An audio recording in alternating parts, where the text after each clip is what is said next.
Hello everyone, this is James. Welcome back to more commentary. You liked Chris before, he's back, he's better than ever. Today we're going to look at Imboden versus Kleibrink. It's a very good bout from Saint Petersburg. Yeah, hi everyone. I haven't seen this bout before, but there were a couple of calls from it in your in James's little referee test thing, which is actually pretty tough. There's some pretty tight calls, and the whole match looked pretty tight. Lots of arguing from both sides, which is what you like to see. We like exciting matches. So yeah, I'm interested to watch it.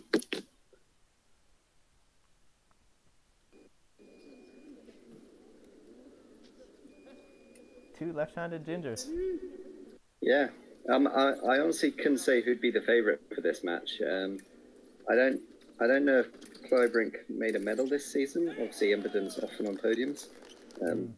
But Kleibrink, I mean, he's an Olympic champion, like, extremely experienced fencer. Yeah. A little tidbit actually. They fenced in 2012, and obviously Klcbrink came out on top back then. But when Klcbrink first came out of retirement in 2016, they fenced as well, and he lost 15-6 to Imboden. Well, I describe that as Imboden being at his peak and Kleibrink just come back. So we'll see what they're like now. Yeah. I mean, my feeling for this match is Imboden would like to be fencing at a bit of a wider distance than Kleibrink. Already Kleibrink showing he's like, just like some of the older style Germans, they tend to be quite strong with their counter attack. They tend to play a lot off the timings. Yeah.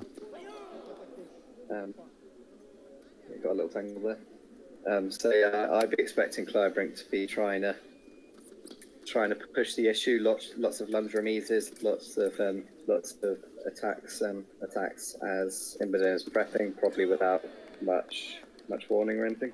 Yeah. The classic German playbook.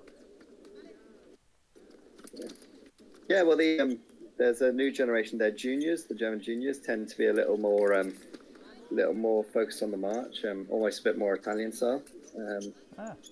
Because that was an interesting action.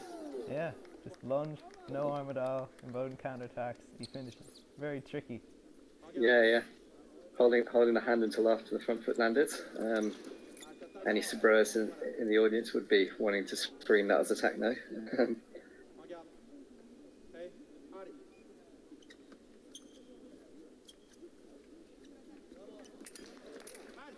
And you can see that instinct there straight away. The moment Kleibrink gets parried, he's stepping in immediately. Yeah, and he's very dangerous up close as well. Oh. That looked almost accidental. Yeah, I think Kleibrink was just doing more of a probing attack. I'm not sure he expected to hit on that. For me, that's reprise attack left. We'll see.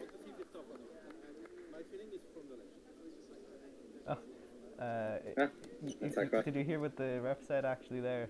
It just was on the audio. My feeling is from the left. Just the same as yourself. Oh, okay. Yeah, but maybe I missaw it. Boss, stop and begin first. You have to be confident with the video, Mr. Kleibrink, please. It's going to be a lot of... The video system is going to get a workout this batch. Yeah, lots of videos.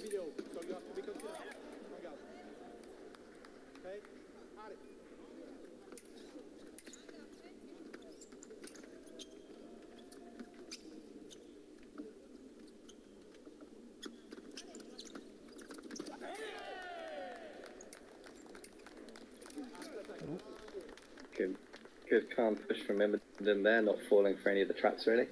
Yeah, he's kind of aggressive now. I think maybe the call in the middle gave him attacking confidence. I also just of course, coaches will always say you want to avoid having a predictable rhythm, but actually I think for Imboden moving forward smoothly, not having breaks or gaps in his march, which Kleibrink could jump on, is a better way to push, at least for the moment.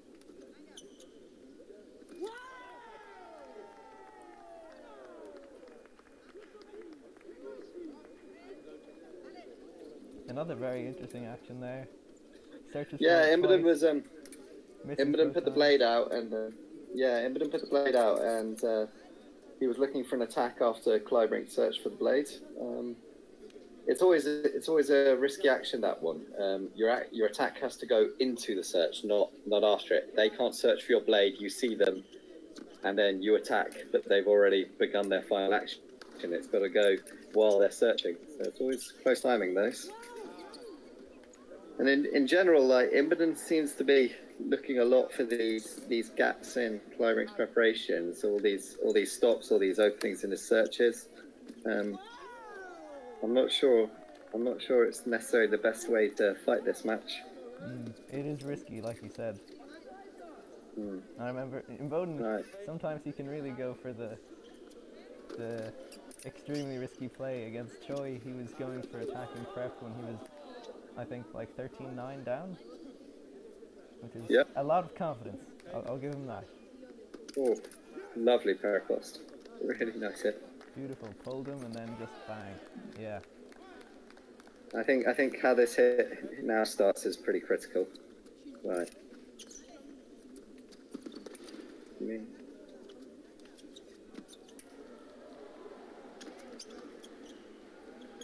Yeah, I feel like this is a much better rhythm for Imboden, much better distance.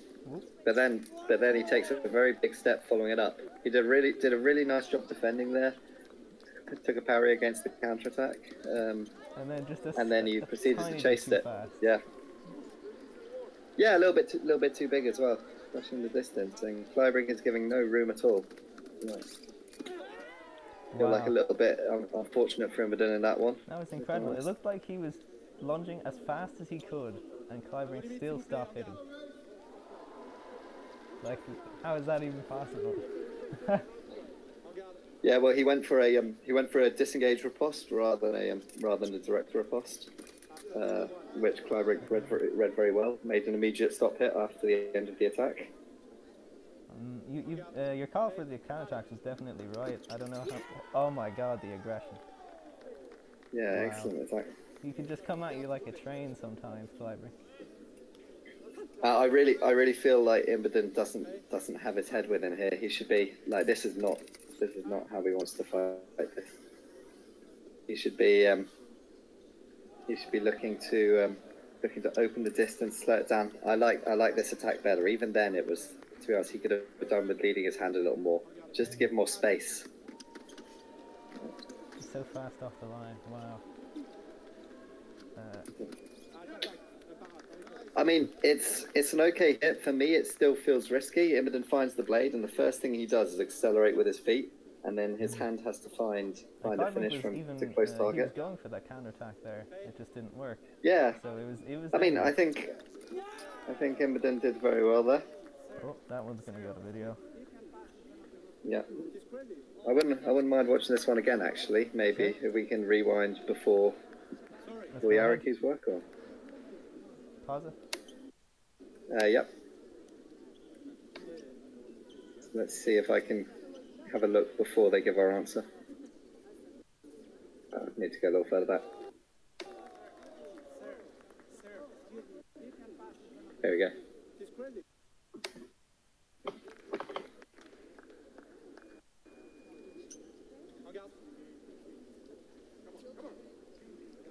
So if we pause for a sec.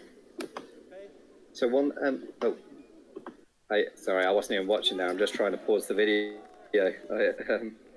Let's try that again. Can we pause? Can you hit pause on your end? I can't get it to pause. Are you able to pause?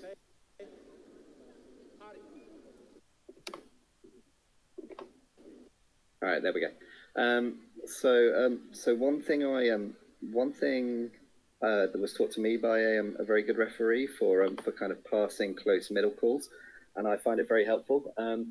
A lot of the time, when you're looking at a call in the middle, what you're trying to determine is who attacks first. Now, pretty much nobody just attacks. Like, when I say attack, I mean does their final movement is looking to actually hit their opponent. Pretty much nobody does that immediately off the line. if you do a really fast step lunge off the line, really committed trying to hit your opponent, you like, if you're a world-class athlete, you can get past the middle line, but most of the time it'll be a pretty routine parry riposte for a lot of opponents. You know, they'll see you coming, they'll just stand there and parry riposte. It's going to be a huge lunge, Exactly. So most of the time, it does happen. People do it as a change, of course, and you see it more often when they're outside of the middle and they're a little bit closer in foil. But in general, in foil, most people will not immediately attack off the line. There'll be some kind of preparation. It might be just a step. Quite common is 2 steps. They might do a step and then a step lunge attack, or 2 steps and then a lunge.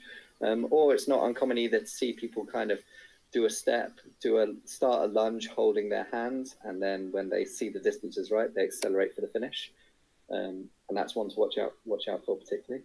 So one thing I find is helpful here is in these kind of cases, which was taught to me, was what you can do if you're trying to pass who had the attack in the middle, is you look at each fencer individually to give yourself a better impression of what they're doing individually. So like for people watching this video, if they want to try this now themselves, it might be helpful. So what I'm going to do, and I encourage people watching as well, if you put your left hand over Kleibrink, and we play the video. So we're only watching Imboden, and we can see what he does. I'm going to play, or maybe you might have to hit play because my side doesn't seem to play very nicely. Doesn't like to do it.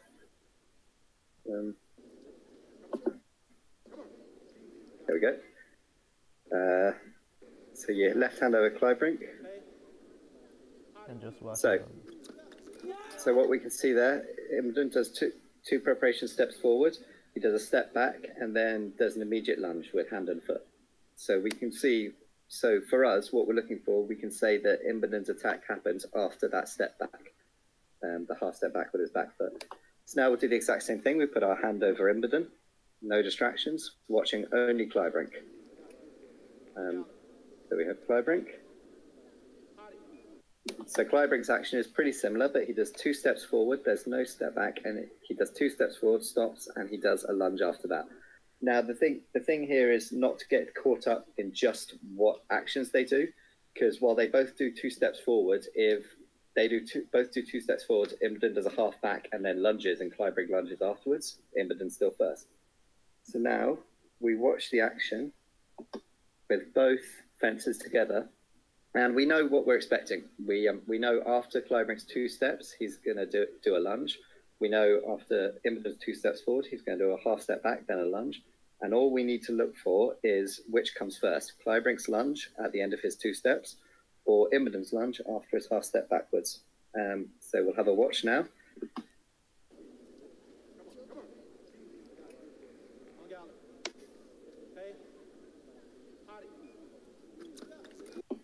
What do you think, James? Kleibrink. For me too. For me too, I think, actually. Yeah, you got, for me, they both come forward and Kleibrink begins first. And I think a lot of the time people overcomplicate these things and be like, oh, how could you possibly know who attacks first and which attacks first? And it is difficult. That's why the referees go to video. But you can simplify the actions by deleting all. Because if you look at this action, those 2 steps forward by Kleibrink, those 2 steps forward on the half back by Imboden are totally irrelevant. All that actually matters for passing the priority is who begins first. So yeah, I agree. For me, it's Kleibrink also. I'd be surprised if the referee didn't agree as well. And that's a very clever action by Klcbrink, actually. It's very common to see fencers move in, move back out, and then both go for the attack. Kleibrink, being disciplined enough not to step backwards, just continue immediately. I'd be surprised if this isn't given attack left. We'll see. That was a really great breakdown, Chris. Thanks. Yeah, I think when I was attack left. Yeah. I think that was a big breakthrough moment for me in understanding the middle and refereeing of how to find it easier to track very tough, very close actions. Just ignore the preps and look at who starts. And actually, one thing. Sorry, I missed that action, but one thing as well I might mention really quickly. The referee gave a yellow card there for leaving the piste, and that's for leaving the side of the piste by Kleibrink. And I think that's because that's the second or third time he's done that, and it's not a common card to see, but you can't be constantly stepping off the side every single action. So I think the ref just said yellow card, can't do it out again. That just popped up in the box there.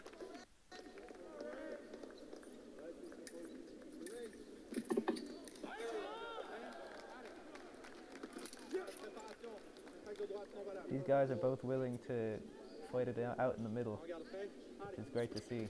Yeah, it's often you just get one I think guy that's like, more of a decision by Imboden. Yeah. Oh man, Klebrink like, nope, you're just not gonna hit not, me. Yeah, not the most. It didn't look great. Yeah. Okay, wasn't the best action there ever. I'm surprised how unwilling Imboden is to move back actually in this match, to go backwards. He seems very obsessed with attacking, and actually, I don't think Kleibrink has been exceptionally threatening when he's on the attack. Oh wow. And back to the video.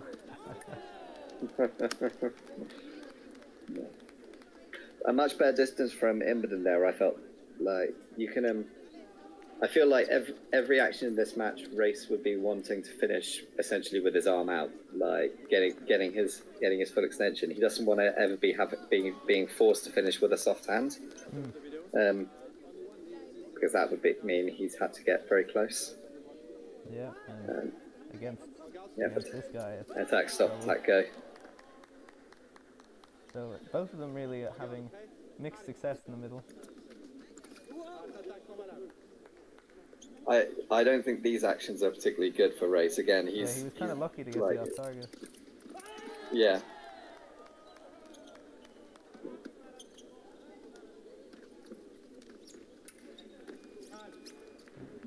Yeah, Klcbrink really willing to give up the attack at a moment's notice. Very much, yeah. He's scoring a lot of hits on these changes of direction. They're very Yeah.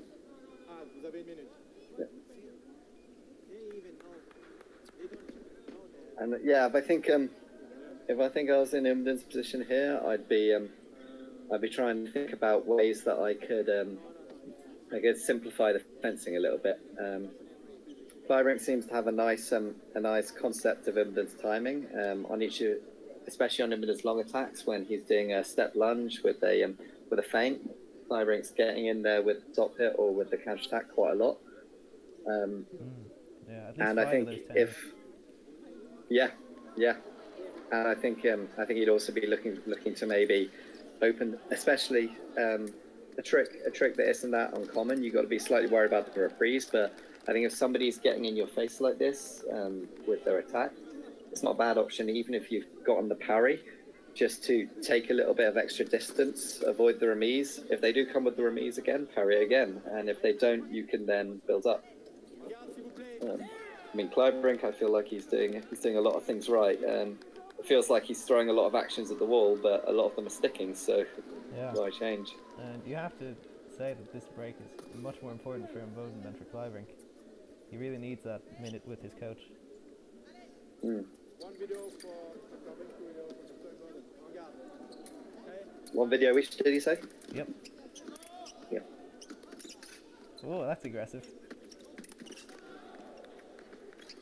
Yeah, notice on both those actions, every time Imboden took the parry, he riposted only with his hand. He wasn't launching with his feet. Really trying to be much more disciplined, I feel. A good change. Of course, could be confirmation bias doing what I think he should do. Oh, he just comes off the line. But yeah, I think that is better, like taking a little bit more time after that parry. Wow. He really worked. Getting a little bit trapped with front foot there. Kleibrink's the only fencer, I think, on the circuit who balestras off the line instead of stepping. Very well, I think there are a couple. Oh, you've seen far more than me, of course. Yeah.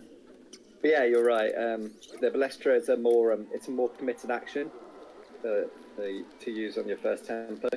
I think most fencers prefer to have a little more time to look on their first step, see what's going on.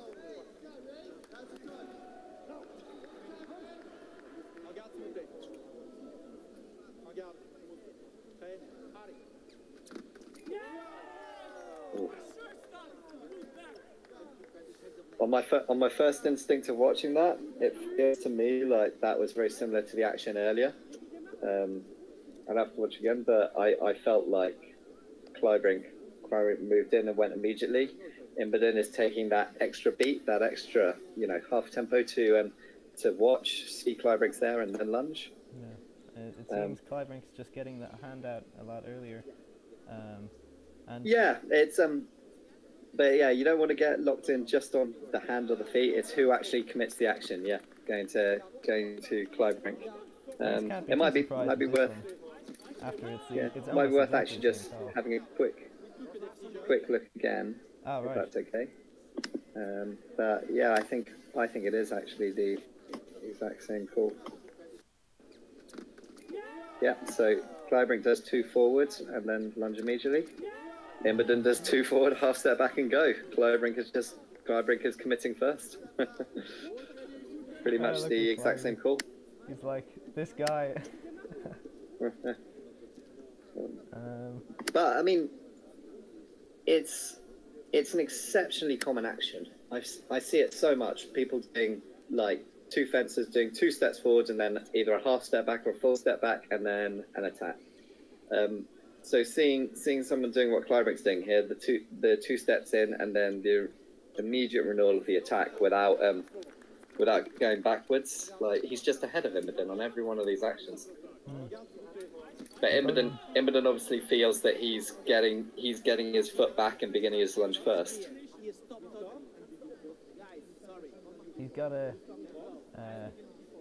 adapt to that call, I think, if he wants to win. Yeah. Well, he's losing that action. That's not an action to be in. Oh, very nice. Excellent. That was such a. And that is the advantage of taking a little bit longer on that first step, and Imboden's able to see him coming, launch directly. Too fast for me.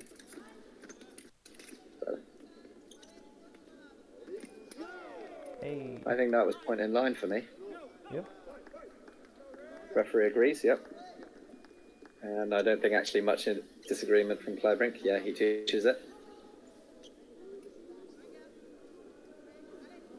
But there's nothing in the strong position that Kleibrink's in. I'm not sure there's anything particularly wrong with that. There's a lot of people won't have the bravery to keep their line out without bending it or trying to parry if you attack hard at them. So he almost just demands race to have the commitment, have the execution to actually finish that. The counter-attack not working and these so well. Yeah, well, he's counter-attacking on the spot, which he admittedly has been doing for much of the match. But there's Kleibrink doesn't really do a lot there to force a hit against him, but then and like beyond you said, launch the action. First with the hand, not just the feet. Oh, except there. There we go. Yeah. But again, it's foot then hand. I feel like more of these are distance mistakes by Imboden. It's not like Kleibrink is closing the distance and launching the counter. Imboden is the one setting this distance. Kleibrink is simply waiting for the moment and launching the counter on the spot. And sometimes that is having the discipline to do that. Lots of fencers feel they have to step forward before they launch their counter attack to close the distance. When actually, in this case, Kleibrink just recognizing that that's not necessary. He just needs to make himself very hard to hit, wait for Imboden to pull his hands as he steps forward aggressively and launch his counter.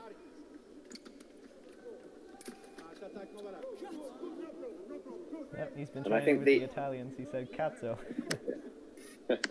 Yeah, well, Imboden's coach at this point is Stefano Cerioni, I believe, who used to be working with the Russian team and then Italian team before. An excellent coach. One thing I just want to point out a little, actually, because this has been happening all match, but I don't think we said much about it. It was on the action before, and I think it's this one. This middle action that Kleibrink's been pulling out both in the middle and just off these on-guard ready fence moments outside of the middle. This 2 steps forward and then immediate lunge.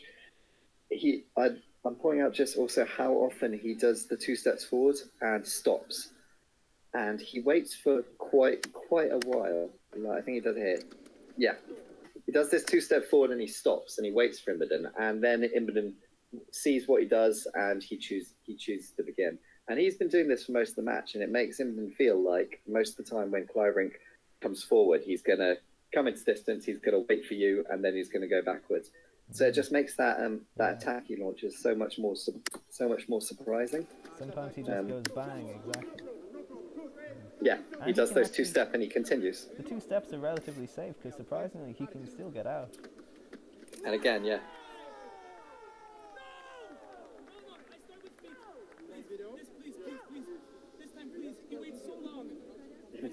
Well, we know exactly what Imboden thinks here. He believes he starts with feet. You know his argument. What do you think?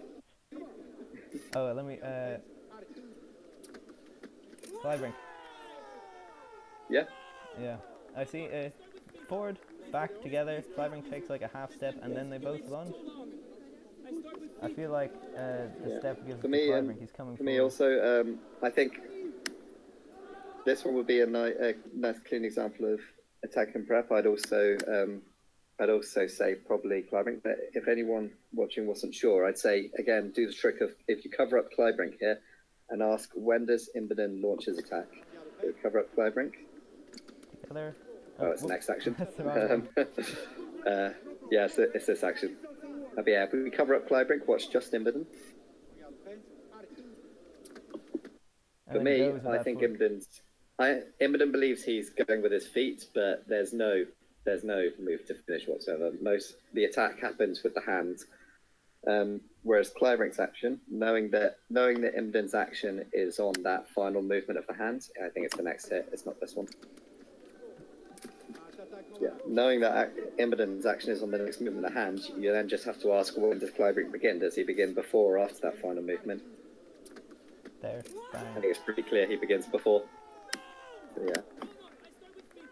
Almost definite attack and prep for Kleibrink. And maybe not a good decision in the middle for Imboden to try and go for that, considering how it's been going so far with the calls in the middle. You know, once is luck, twice is coincidence, third is a pattern. Yeah, quite Kleibrink.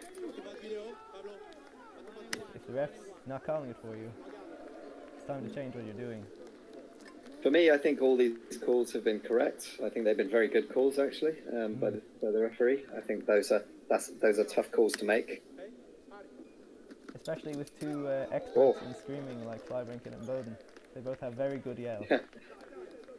I think Kleibrink's actually, I've refereed Kleibrink. I think he's actually quite an honest fencer, quite friendly. He's a gentleman. Of course. Man, lots of fencers are, but...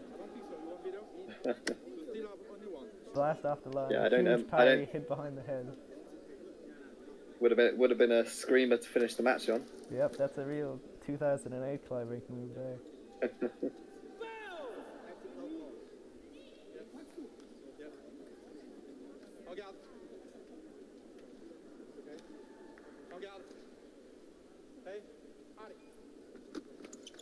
And he gets out. 2 steps and he gets out. Oh, lovely. But then he gets in the counter-attack, maybe not at the right time. But that was exactly what you were saying. Very nice control by Imboden. Coming in and then bailing. Oh. And another excellent hit. And yeah, he's hitting with his full arm here. Much better distance. Yeah, his feet, I don't think even... Not launching his feet. Yeah. So, oh shit, it's 14-14. Man, the stress. And he's off again. Why Oh, the other coach has just called for a yellow card. Yeah. And the ref has told him to But piss nothing. off.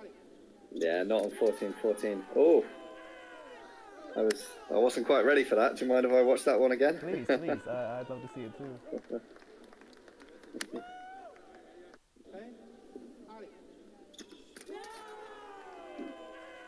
For me, attack left. I was actually thinking it's like the others, but Imboden is desperately trying to sell it. Yeah, I'm gonna watch again, just watching Imboden. That's the next action. Why yellow? Intentional yellow. Regarde. Okay? Allez. Yeah, they both do the same basic movement. It just comes down to who launches the hand first, really. I'm going to watch it one time more, but for me, the hand comes first from Kleibrink. Why yellow?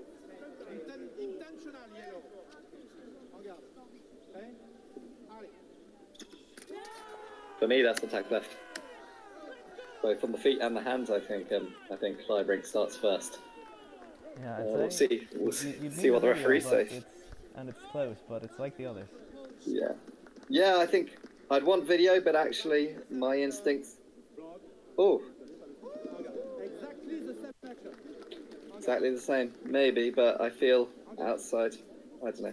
At 14-14, I think that he decides, nah. Yeah, I'd have liked to call that left, to be honest.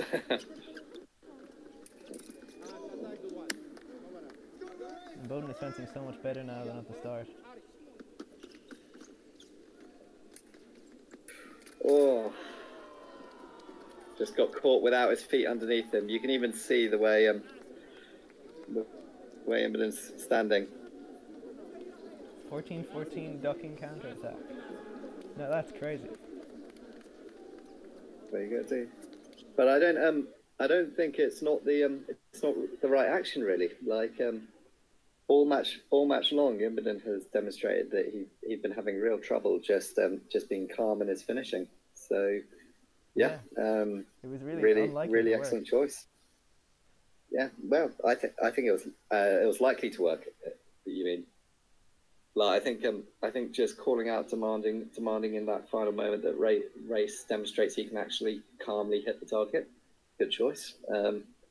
I think there's probably something else to be said about how calm Imboden was for that bout. It felt like he got very angry. Not just the refereeing, but it felt like I've been in this situation myself. I'm sure many people have, where it's like getting frustrated at the fencing. I can imagine it's a frustrating match to be in. Kleibrink's ducking and diving all over the place. He's going off the side of the piste, and he's just like being very, very annoying. And those kind of matches, you can find yourself in and be like, God, I just want to get out of this match. God, this guy sucks. Why am I getting hit by all these dumb hits? All I have to do is like go hand first, or like, you know, just take my time, don't rush, etc., etc. And it can feel like, you know, that there's not even an opponent in the match. You're just practicing hitting. And yeah, it seemed to me like Imboden got very frustrated there, and maybe that had an effect as well. Yeah, very, very interesting bout choice, James. And that was the round of 8. Kleibrink went on to win a bronze medal, and that was the first medal he won since 2012.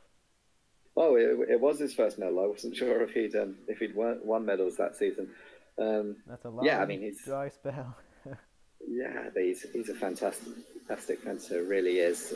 Like his sense of timing, I think, is really, really highlighted in that match. Like his feeling for, you know, when to go. That decision of to launch the counter attack at the end. Like you can really, I think sometimes I guess I like to talk about symptoms of a hit, like symptoms that show what a hit's like. Like if we pause this one just here, it'll be here in a moment. Like, look how Imboden's standing. Like he is not ready to finish at all. Like Kleibrink has chosen a perfect moment. He's completely off balance. Like he couldn't lunge there if he wanted to. He couldn't finish at all. So like wonderful timing. Yeah, really, really excellent match. Great choice. Thanks, Chris. Yeah, thank you very much, James. Yeah, look forward to seeing the next one with you.